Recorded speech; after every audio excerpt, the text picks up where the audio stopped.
In today's video, I'm going to be sitting down with Michelle from Rivuuz. And Rivuuz is a company that helps you build back home by bringing together vetted construction professionals.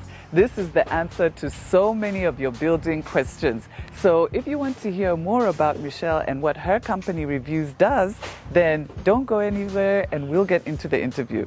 Hi, Michelle. Hi, Natasha. How are you? Good. How are you? Very well, thank you. Thanks for inviting us. Welcome to Rivuuz. Thank you. Again. So let's start with the construction industry. Why is it so difficult to find a good contractor? Yeah, I agree. It's difficult to find a good contractor. But I think let me preface that by saying good contractors exist, right? They exist. But so do bad ones. And for a homeowner or a home builder, it's hard to tell the difference. Right. You know, because you don't know what questions to ask. I speak from my own perspective, right? When I was building a house, I didn't even know what to ask a contractor or builder. And when I say contractor, I'm speaking more broadly, the contractor that does everything, or the builder, the plumber, I'm speaking about the group collectively. There's so much that you don't know technically in construction as a homeowner, so you don't even know what questions to ask to know whether someone's good or not. Very recently, I met a contractor who doesn't know the difference between 42.5 and 32.5 cement. A homeowner wouldn't know that, but to me, that's a huge red flag. Absolutely. I was like, we're done here. Yeah. Nothing to talk about. Question one failed. But it's these sorts of things. I think there's lots of good people in the industry, but there's also anybody can wake up and say, I'm a contractor. That's right. And so everyone's muddled in the same pool and there's no way to fish the good ones out. Yeah. And a lot of that is the premise of Rivuuz. Yeah, so how do we weed out the good ones? Yeah, exactly, which leads into my next question, which is what made you start Rivuuz? Let's start from there. What made you start it? Frustration. Frustration made me start Rivuuz. I built a house myself, and I think like the typical Zambian person building a house, I didn't have a huge pool of money. I was building from my salary, from my savings, so a little bit at a time, over a very long period of time, the very Zambian style. And I hired lots of people who came recommended, right? Everybody, your mom knows a builder, this one knows a plumber. So that was my due diligence. If Natasha says they're good, that's it. That's all you need. Exactly. And some things went well and some things went horribly. And there was no way for me. I was working, I didn't know what was going on. So I would just go and be like, looks good, until the consequences. And I thought, how many other people are going through this experience? By the time I was finished, I was so frustrated. I'd be like, there has to be a better way. Yeah. And were you coordinating all these different contractors I was the yourself? project manager, right? But somebody would call me, we need more cement, I send the money. That's right. Oh, this is done. And there was no management whatsoever, right? I would go to the site, I would see, I was like, okay, that looks good, okay. But there were so many things a project manager or somebody would ask or would follow or would plan that I wasn't doing. I was just being led by the people I was hiring. The plumber would tell me what's needed, I'd buy it. The builder would tell me what's needed, I'd buy it. And if it all looked good, it all looked good. When my tenant moved into the house, so everything's finished, tiled, painted, done. Water wasn't coming out of some taps. And at some point we realized, some pipes are blocked. We had to start breaking the walls to investigate, because all your pipe work is inside the wall, to investigate where the leak is. What we found was some of the pipes were glued shut. You know the glue that connects the pipe? Yes. It was inside the pipes. And this is like, again, as a homeowner, as a customer, how would I have known to check that, right? But now I know to say, before you tile, before you do this, you should flush the pipes. So I think it's all these things. As long as it looked fine, I was like, okay, the pipes have been done, looks good. And it's only later, after the plumber was long gone, that I discovered all of this. So I think it's just that frustration of there has got to be a better way. Yeah, and it's always the plumbing. It's always the plumber. People always, everyone is frustrated. Where do you find a good plumber? I was like, well, good ones exist, right? Yes, exactly. Good ones exist. But I think there's also, it's many things. Good ones exist, but they're not good at marketing themselves. They're not good at putting themselves out there. There's no way for you to find them. But even when you do find them, there's people who are good at their craft, but maybe not good at estimating materials needed, not good at shopping for materials, you know, because I think we try to turn contractors or service providers into many things. A bricklayer is good at laying bricks. It's in the name. But now you're going to make them the shopper, you're going to make them the quantity surveyor, and all these problems happen. So a lot of that I've learned over the years of running reviews, of let's have people do the thing that they're specialized at. You're a lawyer, you're a property developer, you're not a bricklayer, right? That's right. If I then say, Natasha, you've helped me buy land, can you now build the house for me? It's like, well, I can find you people to do it, not me myself, right? Exactly. So I think we just need to let people do the thing that they're specialized at. Okay, so you went through this experience, you had all the frustrations that went with it, and so you decided to start your company Rivuuz. And tell us, what does Rivuuz do? Yeah, so the whole concept of reviews is just how do we find the good people, right? And let them do what they're good at.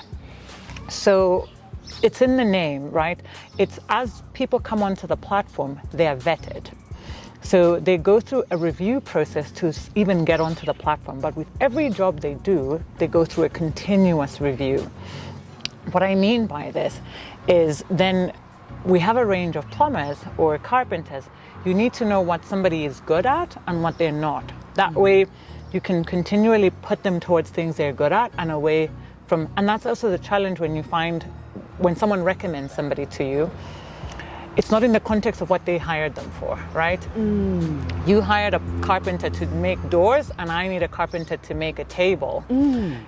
It might not translate the same way. Right. So the whole premise of reviews is how do we find good people and figure out what they're good at and keep giving them work in the area that they're good at. And how do we then organize this for the homeowner? And again, going back to my experience of building a house, I found the people from recommendations or whatever, but even then I had a full-time job, I was not technical, I didn't know anything about construction. There were still so many things that went wrong because of my own naivety and things like this. So how do we organize it for both the service provider and the homeowner to get a good deal, right? I get the home that I want and the service provider gets the work that they want. So Rivuuz sits at the middle of connecting service providers and homeowners so that both get what they want. Okay. So what does that mean in a practical sense? So in terms of the services you provide. So I'm a property owner and I want to access your services. What services can you offer me? Okay. So at Rivuuz, we have all the service providers you need, from having absolute bush, a bare piece of land, all the way to moving into the house. So all the way from your land surveyors, your architects, your engineers, to the builders, the plumbers, the carpenters. People specialize in certain types of roofs. People specialize in just kitchen cabinets. We've tried to get really granular with it to just cover the full spectrum from start to finish. And at each step, for you, the property owner, we're helping you figure out what's the service that you need. Because in the past, we've had somebody come to us and say, I need a carpenter. Give me a carpenter. And then we start talking through, okay, what are you trying to achieve? What's the job that you need? And through that discovery, you realize actually what you need is a bricklayer, right? So I think the service starts even before you meet the pro, right? So when you come to say, what is a pro? Good question. We use this word so easily in reviews. So the construction professionals, your builders, your plumbers, we just call them pros in short, right? Professionals. So even before we assign a pro, because people would come and say, I need a builder, so before that, we scope to say, what are you trying to achieve? What's your budget? Because sometimes people will say, I need a carpenter to do my kitchens. And I'm like, okay, for this size of kitchen, you're looking easily about 70,000. Because kitchens are incredibly expensive. And then somebody will be like, oh, hang on. Maybe I'll go concrete kitchen, right? And then at that point, it's a different service provider you need, right? So it's that, the service starts at that point of helping you figure out what design and budget options exist for you, and then who's the person that you need. And once you get that person, how do we keep both of you organized? So when are they coming? What are they doing? How much is it going to cost? All of that sort of thing. Getting you updates. Okay, here's how it's going. Okay, we've broken through the wall and found this. How do you want it dealt with? So at every step, you're informed and making decisions. So somebody technical is looking out for you, right? And making sure that, ooh, do I want green or blue, right? You don't want to come on the weekend, because if you're a busy professional, you don't want to come to your site on the weekend and find, oh, that's not what I wanted. That's not quite what I had in mind, right? So even between meetings, you know, you can find a message on your phone to be like, oh, just to check, do you want blue or green? And then the decision's made, right? And we're like, oh, thank God somebody checked. Somebody asked me. So that's the service, the full spectrum. So if I understand you correctly, you help people define the scope of work, because sometimes they're actually not clear about that. They think they are, but they're not. Exactly. And then you help them cost it, and then you find the right professional for it, and then you supervise that job. Is that correct? Yeah. And it's not just supervision, it's just the entire coordination, right? So supervision would be like, oh, we go and check in once in a while, right? But it's just throughout, being in touch with the service provider, being in touch with the client. If the client is buying their own materials, or we're buying the materials for the client, have the materials arrived on site before the service provider, because this causes all kinds of problems. So it's everyone getting a good deal, right? So it's the sequencing. Who needs to be, what needs to be there, who needs to be there? Do you have the tools? Is there a wheelbarrow, a shovel on site before the builder comes? Because then the builder is going to come and be like, clock's ticking, where's the stuff, right? And then ask your maid for the buckets in the house, which really infuriates me. And so it's all these things, just the nitty gritty is like somebody's thinking about it for you and making sure all the bits are in place. That's the service. Okay. And how would you assist people in the diaspora? Because a lot of people watching this video are going to be in the diaspora, and they are the ones who really struggle with the building process. So can you say a bit about that? Absolutely. So even right now, we have 2 people building in the diaspora and 3 people renovating from the diaspora, so in different countries. And the whole process is, like I said, we keep in constant communication. Our process is we have a WhatsApp group with the client, right? So wherever they are in the world, everyone uses WhatsApp now, right? It's easy. Where this whole process begins. From the time that you need the service, if we go on site and do a site assessment, we're sending you a video, photos of this is what we found, these are the questions we have. Once we're putting you in touch with the architect, again, we're communicating with you. In our scoping of the work, in the pricing of the work, we send all these things via email, you approve, but you can always come back to be like, in the WhatsApp group, I don't understand this cost line. Everything is itemized in detail. You know how many back. We actually had a client who complained about this. Michelle, I don't need to know how many nails are going into the project. I was like, a lot of people want to know this level of detail. So just tell me the overall cost. I was like, a lot of people want the detail. Absolutely. So everything is itemized. You can see, okay, and you can even verify it independently, because I think this is the thing. Sometimes you're like, well, is that what they're telling me, right? You get the list and you can go check it yourself, right? You can send it to MICMA. Everything is online now, right? They can, you compare, is what Rivuuz telling me the truth? Because it's all market rates, the same market rates, you get them itemized. You can come back in the WhatsApp group and be like, explain this to me, right? And it's all very, we try to act as your knowledgeable friend, like partner, right? We know the construction space. Sometimes I remember we were talking to a client last week, one of my architects, and it's like, oh, do you want the bathtub to flush with the wall? And she's like, I don't know what that means. So I was like, let me send you a photo. Yes. So it's little things like this where you just need to understand what's going on, right? Because then people are just saying things and you'll be like, yeah, that sounds about right. Yes, yeah, exactly. What problems or obstacles do you encounter and how do you deal with them? I think one of the main things is just at that scoping stage. I think a lot of problems in construction are quite preventable if there's clarity. Because then once you've bought the materials, once the work's done and it's not right, a lot of the troubles come from there. Okay. But even within the service providers, the pros, right, you will find, again, where challenges arise is at the start of the job, the pro will go and assess the job. We give the customer the detailed costing. They need to go away and put that money together, right? And then they come back. By the time they come back, that pro might be on another job, right? I see. So this happens quite often. So you take your time looking for the money, and then when I'm ready, I'm ready. Yeah, so you want it yesterday. Exactly. But we have a range of service providers, so we can easily, if this person is not available, another person can step in.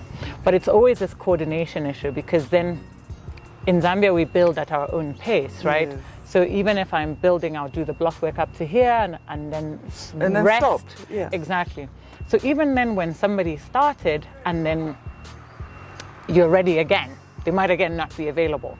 So it's always this, again, challenge of coordination, of managing expectations as well with the homeowner of like, okay, it might not start today because I know you've paid today, but it might not start today, it might start next week because that's when the person's available. And just little things like quality assurance and quality control. Again, like I said, the more clarity there is in the instructions, I think a lot of things get prevented because there's some dishonest people in the market, but a lot of people know what they're doing, right? With the right instructions. Right. A lot of people don't have construction drawings. In residential construction, this is a big problem. People have a floor plan maybe from the internet, or they've just been building so long that some of the drawings have disappeared. I think about it, even for myself, I don't think I remember seeing my architecture drawings. Like the architect did them, and then I think I parked them somewhere. So I'm just like, how was my house built, right? So they sat somewhere. So a lot of times then you're leaving these pros to make it up. So, and I think then a lot of things come like this. If you don't have a plumbing layout, the plumber has to decide where your sink's gonna be, where your toilet's gonna be, and then you come home and be like, that's not where I wanted the toilet. Right, interesting. So even when somebody doesn't have the drawings, it's doing that scoping, coming back to that scoping of how do we make sure everything is figured out and agreed before anything is bought, before anything is done. And I would imagine, just hearing what you've said, that one of the challenges in building over time, which is perfectly fine, is also the cost escalations. So somebody comes back and they say, I'm ready. And then you're like, actually, it's gone up now by 10%. I'm like, oh, and I'm they not must ready get again. And they must get so upset about that. Right now, this is a really big problem because like, in the last couple of months, prices keep going up. It's happening on even just within a month, right? The project was scoped a month ago, and then now we're buying. I'm like, oh, the price has changed. But again, it comes back to this constant communication with and just transparency, right? But what we do, how we cater for this, is we always have a 5% contingency in the plan, right? For exactly this. Prices have changed, or something was missing, or you make a decision, change your mind halfway through the project and something else needs to be bought. And so we always tell people this 5% contingency. If it's not spent at the end of the project, we give it back to you. Right. And it's always surprising when you get money back at the end of it. Exactly. It's like, ooh. Okay, so now quickly, what would you say then to people in the diaspora who say, you know, why should I use Rivuuz when my uncle, my cousin, my auntie, my sister, they know a good electrician. Yes, Absolutely. They know a good carpenter. What would you say to that? I think it's a couple of things, right? It's specialization, because not all electricians can do every electrical job. If I want for wiring, or if I want something more specialized, maybe electric fence installation, maybe gate motor automation, not every electrician can do that. But again, you don't know that as a homeowner. Yeah, I have to say, in Zambia, we've got this thing of saying, "Nipangono, madam, I can do it." Yeah. They know everything. There's also examples. They'll be like, tinga chai. Mkasiwa kuja, kusaidi kutanchani. Pajan, listen to that chai. And even then, it might have been somebody who was just assisting the person. Like, so you never know what range of skills somebody has. This is something we know internally now because we have a pool of people we've used on several jobs, so we know who can do this kind of job versus who can do, depending on your request, it's this plumber versus that plumber. Right. But it's also about availability because when you have your uncle's electrician and you need something done but he's not available, you're stuck. Or even if you have a fight or you're not happy with somebody, a lot of people feel trapped because they're like, oh, where am I going to find somebody else? Right. It's like better the devil you know, right? But at Rivuuz, we have a range of people. So if somebody's not available, somebody equally good can step in, right? Okay. If you're not happy with something or you're not vibing well with the service provider for some reason, again, somebody equally skilled can step in. You're never trapped in a relationship. Right. So now, it sounds like your service is a godsend. I know people will be like, so. This is what we've been looking for. Can you tell us about how you charge? Okay. And what your fees look like? Yeah. So we charge a service fee. So Rivuuz sort of sits between the option of self-build, do it yourself, and hiring a construction or contractor. So our service is we cost everything, all the materials at the price that's in the store, and the labor charge of the builder, the plumber, the carpenter, whoever's needed, the cost of transporting things to your building site, and then we put a percentage on the total of that. Right. And the percentage varies from 5 to 20%, depending on a number of variables. Okay. So if you're buying your own materials, some people want to buy their own materials, some people would prefer somebody does that for them. Obviously, if you're buying your own materials, it's a lower service that you're getting, right? Or if you're doing something very straightforward versus something more bespoke, I want this handcrafted thing that requires a lot of like intense supervision, the service charge will be different. Depending on the distance to your location, there's people who are in the middle of absolutely nowhere. The service charge might be more, so it varies. Okay, all right. So that's very interesting. So someone can't say, well, you charge my friend 5%, you're charging me 20%. Yeah. This is really bad, you're a bad person. It actually depends on a lot of things. And we can clarify, right? Okay. There's never something we'd be like, oh, but that's just the way we work, right?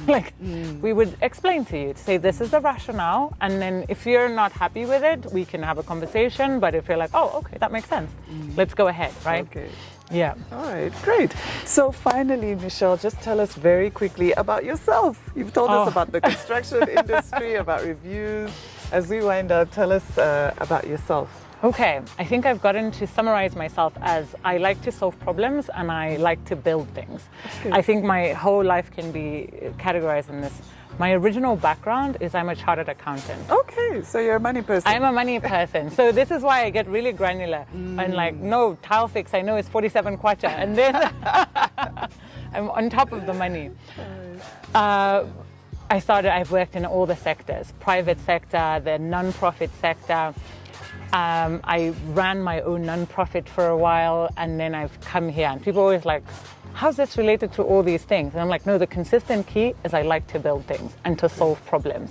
And I think construction is really about solving, service providers need more work. And that's their problem. I'm good, but how do I make more money? Homeowners need a house, and without the headache, without the stress, I need somebody to take care of it. So this is the new problem, and I'm excited about it. I love working in this space. So I think that's just me. I'm curious. I love solving problems. I like helping people. So similar to running your own nonprofit, we help people, but it doesn't seem that way. A nonprofit is more obviously helping people. So I think I've transitioned through many things in my life, but the consistent theme has stayed. Yeah. Michelle, this has been wonderful. I've learned so much. Thank you so much. Thanks for coming and thanks for having me on your show. So I hope you enjoyed that discussion that I had with Michelle. I know that I did learn a lot about how granular construction is and how one size definitely doesn't fit all. So I hope that you've given this video a thumbs up. And if you know that there's another Zambian in your community who would also like to learn all the gold nuggets that Michelle was sharing with us, then please share this video with that person. We would really appreciate it. Like I said at the beginning of the video, we're on the road to 10,000 subscribers. So if you haven't done so already, then please hit that subscribe button and hit the notification button so that you don't miss any of our videos. Connect with us on social media. We love to chat with you guys there. But otherwise, it's bye for now.